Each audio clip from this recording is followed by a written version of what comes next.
Hey there. Wow. That was some 4 years ago before, in between the episodes, right?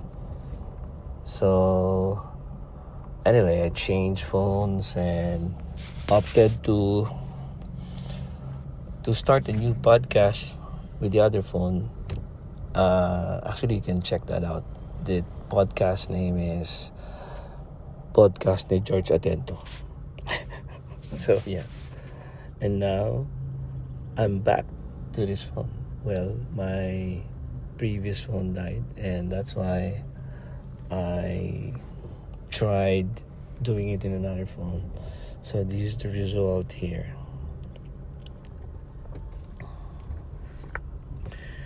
So what to talk about on a traffic infested Monday again? So it's usually the venue of podcasts here. So what do I tell my young daughter that would benefit her somehow? I think one of the pressing articles now, one of the pressing things that I have seen, I've seen these through the years, but more so these past few days actually, are people actually approaching me about, being, having too much of concerns, anxiety, being anxious, and sometimes having some mental breakdown, if I can call them that. I mean, there's just so many things that you are not allowed to say anymore, but you know what I mean. When you got too much of something, like especially work at school or at the office, and then you can't take it anymore, and so you become depressed. Okay, I don't wanna even speak that word. There's a point against it. Not really a point against it, but the previous generation I'm removing myself again from the statement. Okay, I'm gonna take the I statement. In our previous generation, we seldom accede to that. I don't know, maybe because our parents, baby boomers, that they don't really like saying depressed, especially in other countries like the US. For example, in first world countries, when you say, hey, I'm depressed, and that would eventually invite a psychiatric evaluation and sessions and all that, and that's a lot of money. Okay, so yeah, don't talk about that. Don't go that way. Okay, I'm sending you to college. I'm spending $80,000 a year. Okay, so don't go there. And in our generation, of course, here in the Philippines, there's not a lot of practicing psychiatrists, psychologists even before. When I announced to my mother, for example, I was, I think, in the third year or fourth year high school, that, hey, I think I like psychology. What if I take psychology? And I said, oh, why? Are you crazy? There's not a lot of crazies here in the Philippines. You will not earn anything here. It's a poor man's job. My mother won over, and then I asked, what should I take? Just take computer science or something, because it's the in thing. So that made me choose a different path. But I usually tell my students that that's what I really what I would have taken in college, and I've been supported. But it's okay. It is what it is, as my daughter would say. Yeah, so I'm just saying that the previous generation, they don't really recognize that kind of thing. So when you announce to the family, for example, you're having a mental breakdown, or just that you can't take anymore, uh, you are experiencing too much, pressure at school or whatever. You can't even pronounce it. I remember when I was even in my younger days. I mean, I think 7 or 8 years old, and I was crying because somebody, I think, punched me in the face, and then my father saw me, and he said, "Why are you crying? Are you a homosexual or something?" In straight Filipino, "Bakla ka ba?" And then he asked me what happened. I said, somebody punched me in the face. And he said, di lumaban ka. Malaki siya eh. No matter, if you won't stand up for yourself, nobody will stand up for yourself. So, don't be bullied.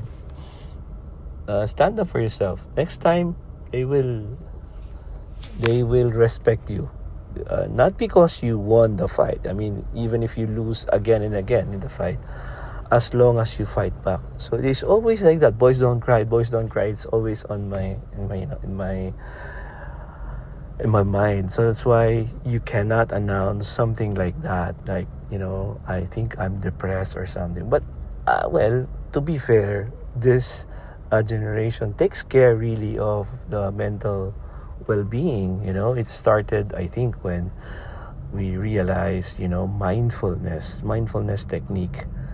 So you have to really accept your weakness, your limitations, your strength and your weakness combined.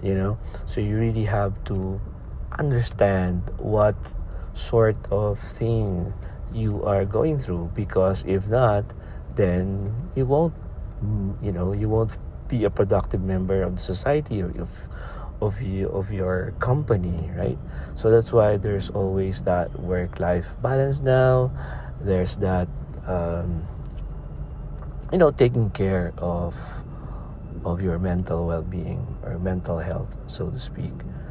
Anyway, so in the past few days, maybe weeks, somebody who's like older than me, like older, like 60 something years old, 65 even,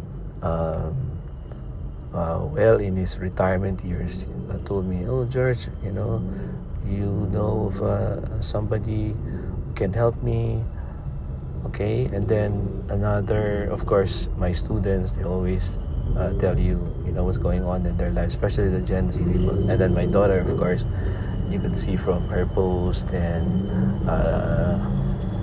when she speaks with me, it's just almost 3 or 4 times a day, which I like, by the way. Yeah, so it's that that's a good thing about the Gen Z population, so to speak. They're always open, especially for people whom they believe they can open up to, who will not judge them. So they tell you, "Oh, sir, I think I'm having a depression state. I have not really grieved the loss of my parent who died, etc." So all of those things, I really appreciate that, in the sense that it's not really like a cry for help or professional help or something like that. It's just that they're trying to tell you that, hey, you're important to me.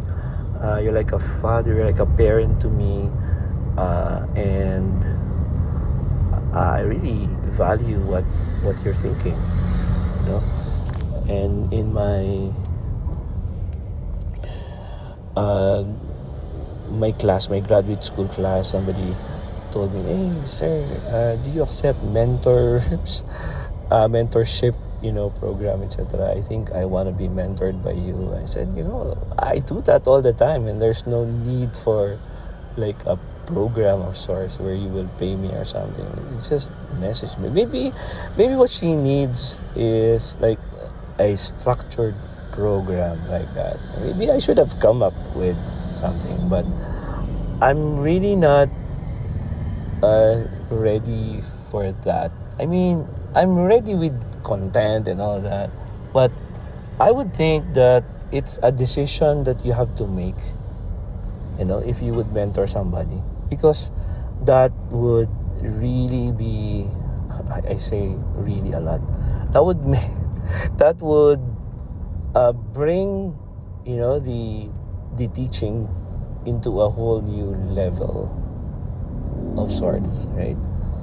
And you have to take a look at your life and her life or their lives, whether you can actually make a contribution, so I learned from my background, not really a professional background, but of listening to people, as HR practitioner for student services, youth leader when I was younger. I realized that it really has nothing to do, well, little to do with speaking. It has all the it has everything to do with listening, with just being there and listening. And I think that's what Gen Z peeps, most especially our young ones, now that's what they need, because really, there it goes again. When you look at it, they're the same as us, It's just that they were born in a tech-savvy world. It has positives and negatives there, right? They were born also as digital natives and as social media natives, so they're screwed to the max in a way because they are looking at social media as if it's like like a biblical truth or something, wherein they would also compare their experiences with others as if everything that they see on social media is like truth. They don't see that it's mirage, it's a curated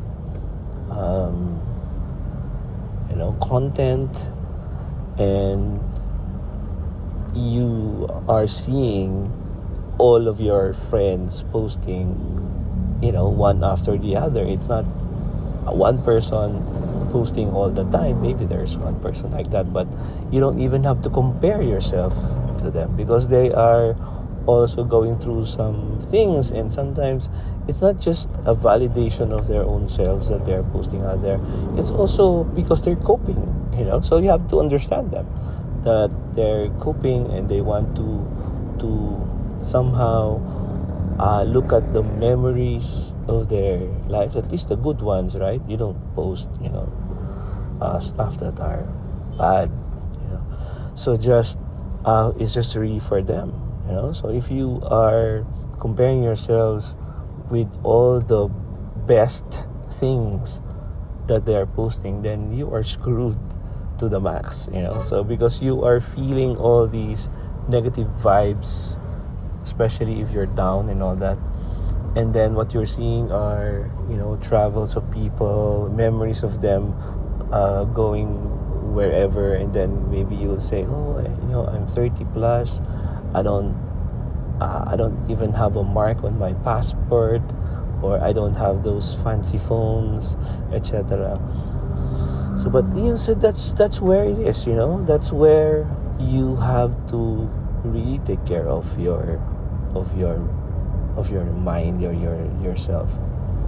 Just look at yourself. There are many trillion stars in the universe. So many.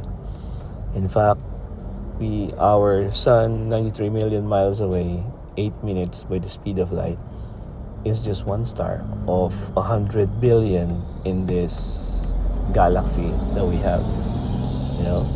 So in the galaxy that we have, there are 100 billion stars, and for every and there are many more galaxies in the universe. 100 billion form a cluster of galaxies, and and so on.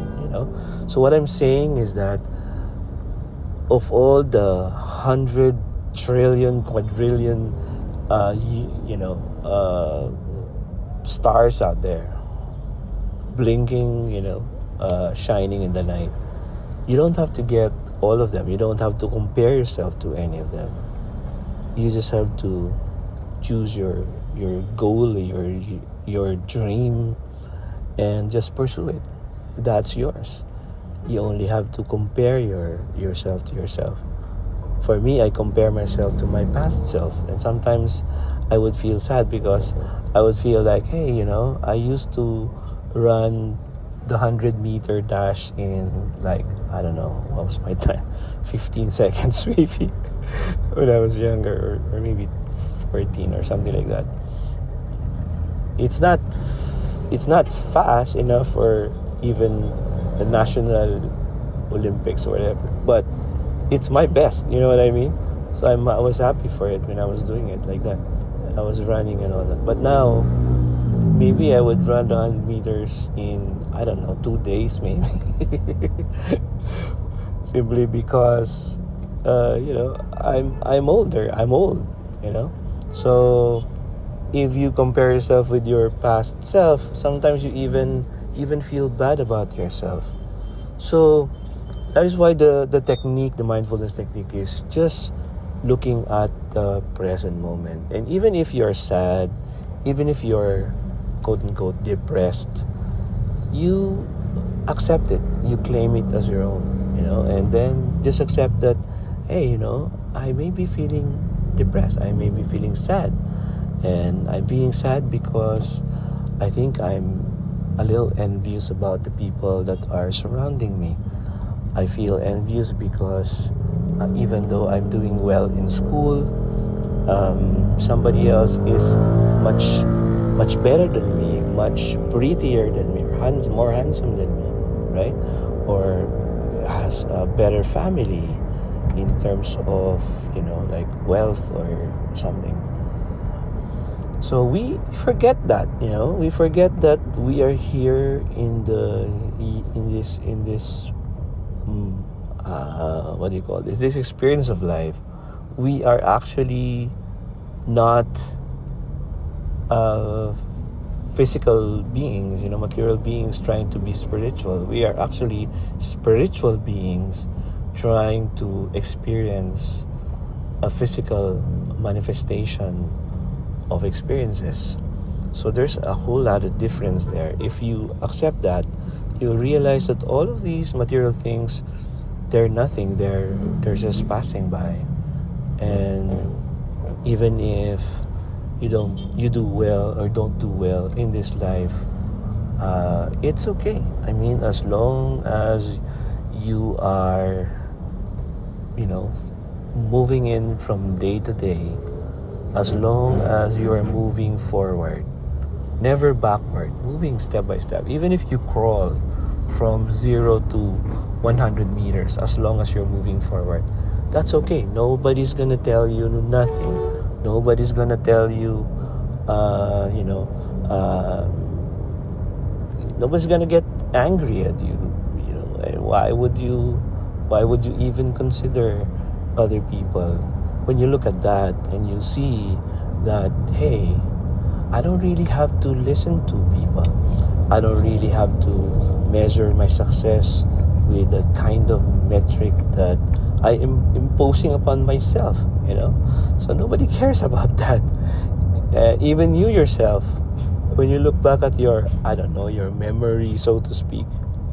There was a time in the past when I was younger.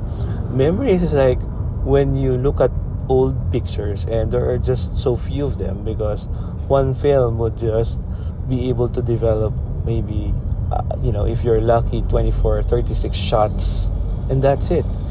And sometimes the shots will be exposed and it will be destroyed, and you don't have a memory already in physical form, but you have it in your head, you have it in your heart. I don't have a lot of pictures of my Lola Victoria, but I love her with all my heart. And whenever I recall her in my heart, I would literally,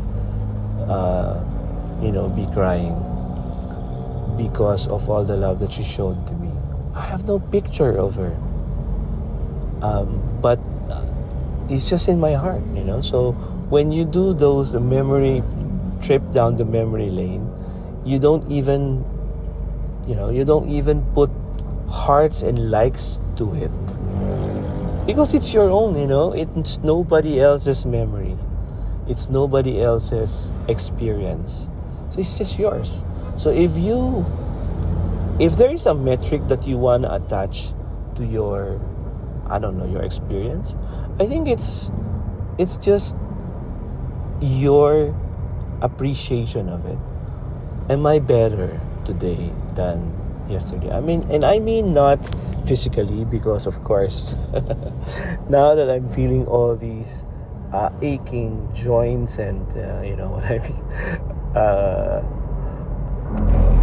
frequent urinating and all that, of course your metric would be bad, right? But what I'm saying is that the metric that maybe you should attach would be, am I a better person now? My experiences, did it teach me how to love truly another person, to serve truly without looking for a return, without looking for a percentage of commission? You know what I mean? So it's not about money. Yes, of course it's about money, but not always about money. So if you look at a memory or something, and then you look back at it and say, did I make other people joyful, at least at that moment? And even if you don't, did I make that effort? Did I make that truthful, honest effort to make other people at least comfortable? Did I not make lousy remarks or lousy words that would somehow make their lives or their journeys a little bitter? So if you do all that, and of course you're not perfect, there's a lot of things that you could have done better, right?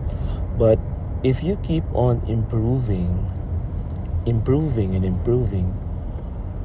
then I think your while is worthy.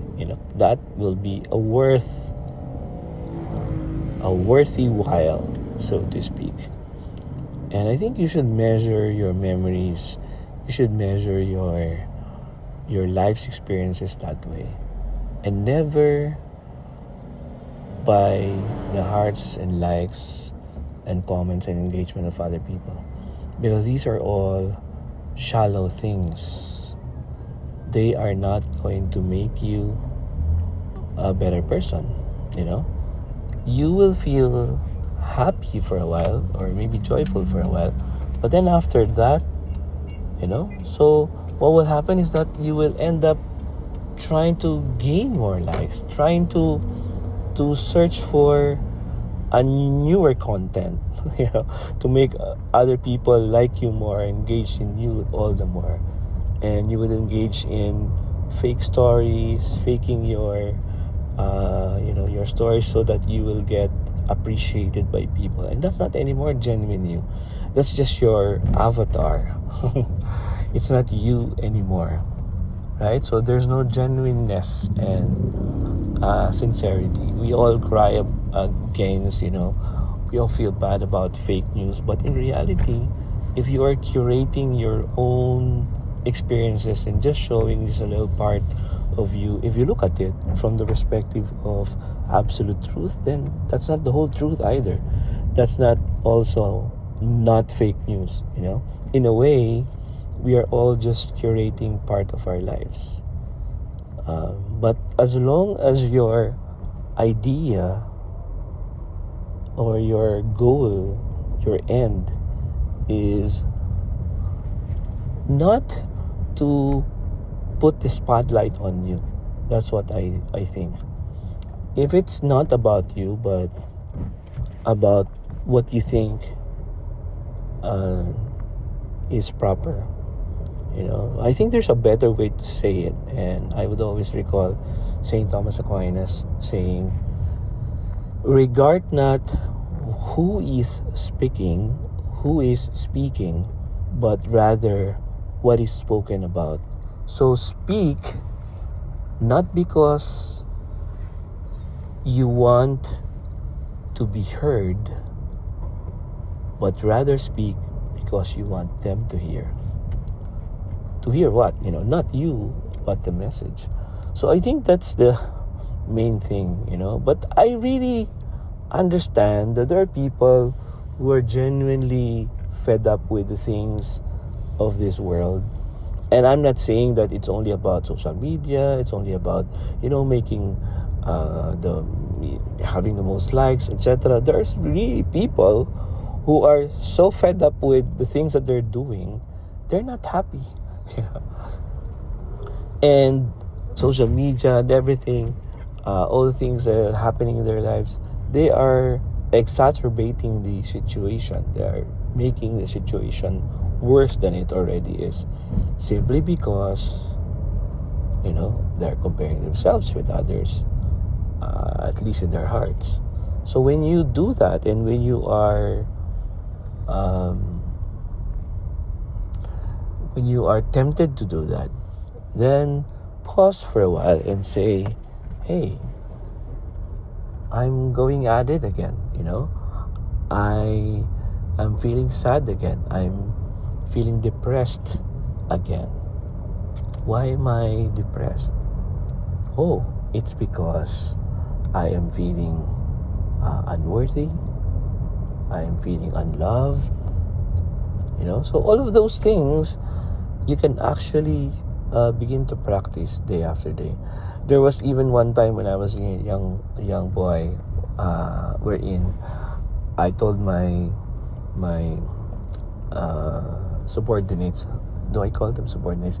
The people who's under me, subordinates in the Legion of Mary. Those little kids. I'm 18 or 19 and they're like 12. So yeah, they're subordinates during that time. So they call me Brother George. So I told them, when you begin to worry, when you begin to be sad, they said, Brother George, anong gagawin ko? Minsan nalulungkot ako out of the blue. And, di ba, this is in the, 90s? So meaning, during that time, there's already stuff like those, but we don't really recognize it as it is now, like mental well-being or whatever, right? But during that time, my advice to my co-legionnaires, the young ones, is, what I do when that happens? I assign a certain period in the week as my worrying period. Like, this is the time that I should worry. So, talaga, brother, when is that? I said, Saturday at 8 o'clock in the evening. And it goes on until 10 in the evening. So, for 2 hours in the week, that's the time I should worry. So, every time I would worry, like, on Wednesday at 10 o'clock, I'm inside class and I saw my test paper. Oh my God, I failed. I would say, okay, I'm worrying. But hey, I should not worry now. I should worry on Saturday 8 p.m. So by the time it reaches the Saturday, then you realize what you were worrying last Wednesday doesn't hold anymore. You know what I mean? And I don't know, for a time they would say, oh, Brother George, it works for me, that is something that I am doing now, even if they're 12 or 13 years old. That's what we would always talk about during alocution. Alocution is like a little sermon at the middle of the meeting, wherein you talk to your kids. Like I always share stories that I learned from the catechism. That's why then I always buy books, so that I can share something for my little ones. Anyway, I think that's it for now. Yeah, so I wish you well. I bless you, and I wish all of you the peace that you deserve. Whenever you seem to worry about things, you accept it, you claim it as your own, and then even give it a name, you know. Oh my God, this is worry. And sometimes you will be depressed, right? You will name it depressed. And then sometimes in the middle of that naming and depressing and self-reflecting, you will feel a little grumbling in your stomach, and then you'll say, hey, I'm hungry. But I wonder what's for lunch today. And then you'll feel that you're depressed. Your depressing stage is finally over. And I'm just kidding in some respect, but yeah, I hope it does you well, and I hope to see you again in the next episode. Thank you. God bless.